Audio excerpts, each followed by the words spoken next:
مرحبا بكم في قناة حكايات من الواقع. أنا هنا باش نحكي لكم قصة حقيقية غادي تصدمكم.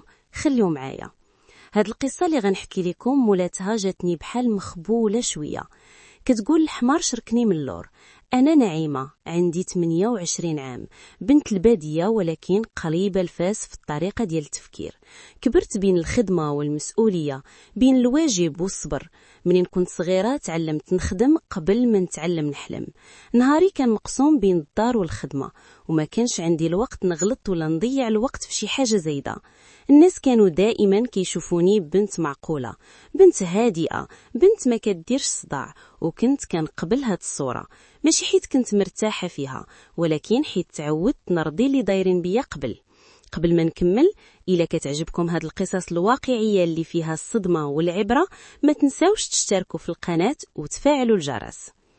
ما نفكر في راسي، كنت كنضحك ونهضر عادي، ولكن في داخلي ما كانش كل شيء عادي. حياتي كانت بسيطة، دار، خدمة ومسؤولية، ولكن وسط هاد البساطة كان واحد الفراغ كبير، فراغ ما كنتش فاهمه منين جاي ولا علاش كيبقى معايا حتى في الأوقات اللي خصني نكون فيها مرتاحة. ما كانش جوع للمادة، كان جوع الحاجة ما كنتش قادرة نسميها، غير كنت كنحس بها كتكبر مع الوقت. كنت كنفيق الصباح نكمل نهاري ونرجع النعس، ولكن قلبي ما كانش كينعس.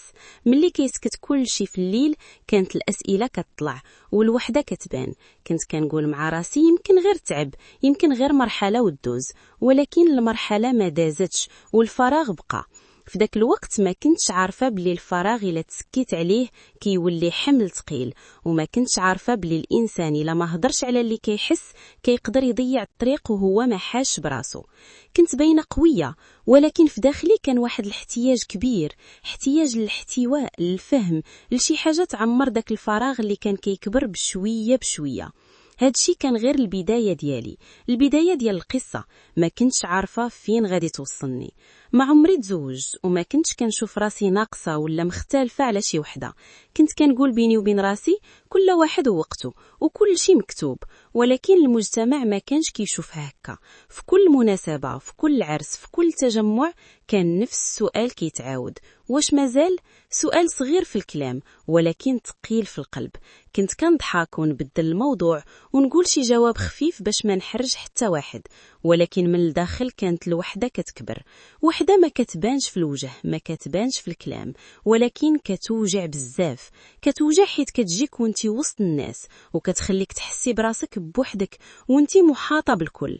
كنت كنشوف صحاباتي كيفاش حياتهم كتبدل، كيفاش كيدخلوا مرحلة جديدة، وأنا واقفة في بلاصتي.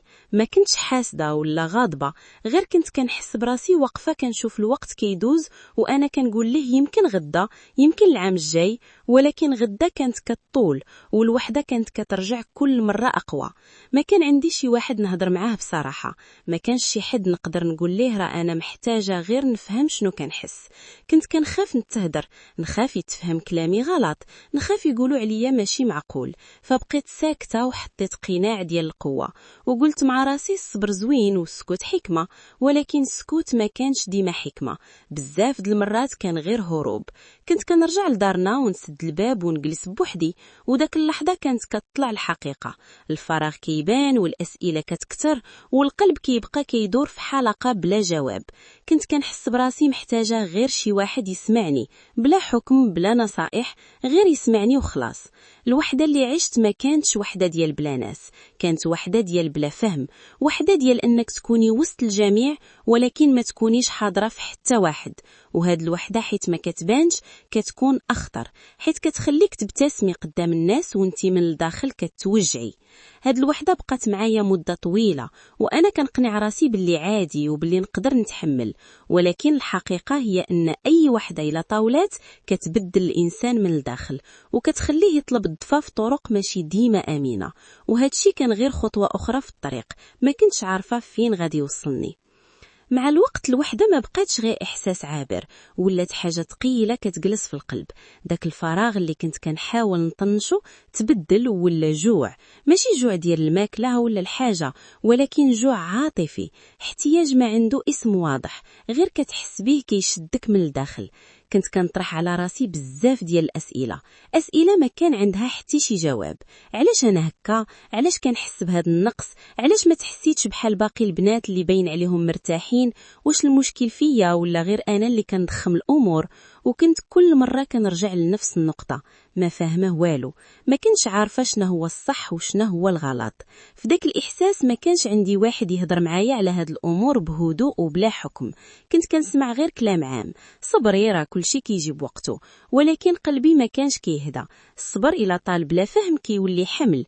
كنت كنشوف البنات اللي في عمري كيفاش كيهضروا على الحب، على الاهتمام، على شي واحد يسمع ليهم ويفهمهم، وأنا كنت كنسمع ونسكت. ما كنتش كنحسد ولا غاضبة، غير كنت كنحس براسي ناقصة شي حاجة ما عرفتش كيفاش نطلبها. كنت كنقول مع راسي يمكن ما خصنيش نحس هكا، يمكن هادشي عيب، ويمكن غير أنا ضعيفة. قلبي كان عامر بالكلام اللي ما تقالش وبالإحساس اللي ما لقاش طريق يخرج، وحياتي من برا كانت باينة خاوية من أي حاجة تفرح. كنضحك، كنخدم، كنكمل نهاري، ولكن ملي كنرجع لراسي كنحس براسي عايشة بلا دفء ديال الكلمة، ديال الاهتمام، ديال الإحساس باللي شي واحد حاس بيك. هاد الجوع العاطفي بدا كيخليني نضيع في التفكير. كنت كنقلب على أي حاجة تعمر داك الفراغ ولو غير لحظة، وما كنتش واعية باللي الإنسان ملي يجوع عاطفيا يقدر يصدق أي إحساس ويمشي وراء أي فكرة غير باش ما يبقاش حاس براسو خاوي.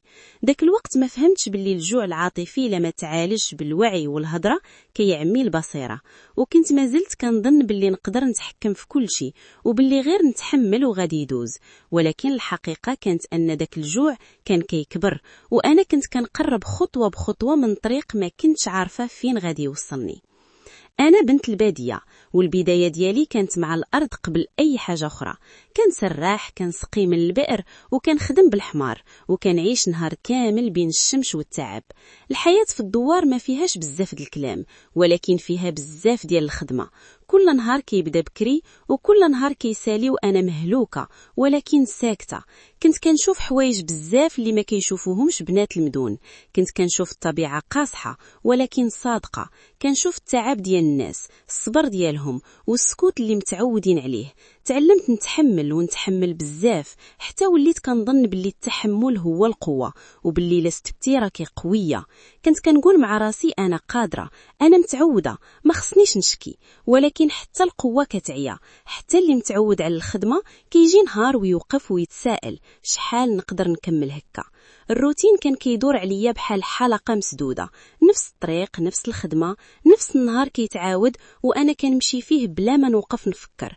تعب ما كانش غير جسدي، كان تعب داخلي، واحد الثقل اللي كيجلس في الصدر وكيخليك تحس براسك محمول فوق طاقتك.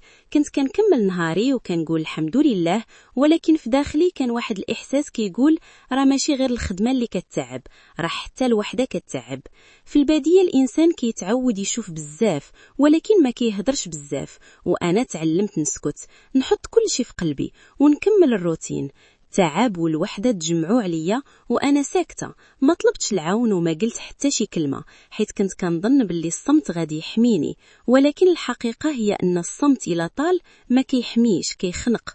وأنا وسط هاد الحياة البسيطة كنت كنقوي جسدي بالخدمة، ولكن كنت كنضعف قلبي بالسكوت، وما كنتش عارفة باللي داك التراكم إلى بقى بلا تفريغ كيقدر يطيح الإنسان في حاجة ما كانش حاسب ليها حساب.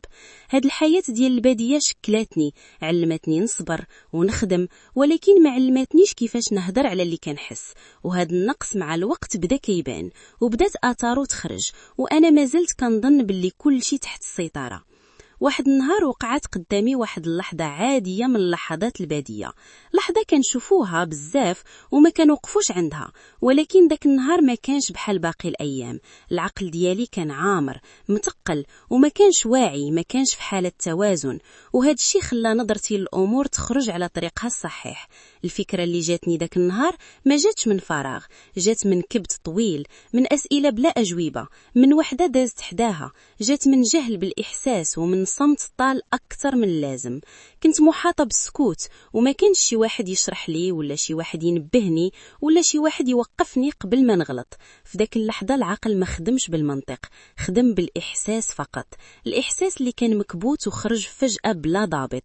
ما فكرتش في العواقب ولا في شنو ممكن يوقع، حيث الإنسان ملي كيكون ضايع من الداخل كيقدر يشوف الغلط عادي ويخلط بين الطبيعي والخطير. كنت كنحتاج لشي واحد يقول لي وقفي، راه الطريق ماشي آمنة، ولكن ما كان حتى صوت، لا نصح لا توجيه لا وعي، غير أنا وأفكار مشوشة ووحدة كتدفعني نصدق أي إحساس كيطلع. داك النهار كان نقطة تحول، ماشي حيت وقع فيه حاجة كبيرة في حد ذاتها، ولكن حيت كشف ليا بلي الداخل ديالي كان محتاج إنقاذ. ولكن للأسف الفهم جا متأخر، وداك اللحظة اللي حسبتها عابرة كانت هي البداية ديال سقوط ما كنتش متوقعه ولا كنت مستعدة ليه. هادشي علمني واحد الدرس قاصح: الإنسان إلا خلى الكبت والجهل والوحدة يتراكموا كيقدر يطيح في اختيارات ما عمرو تخيل يديرها. وداك النهار بلا ما نحس تبدل فيه كل شيء. دخلت في غلط كبير، غلط ما عنده حتى مبرر ولا شي تفسير يخفف من خطورته. كانت لحظة الضعف، لحظة ما فكرتش فيها بالعقل، غير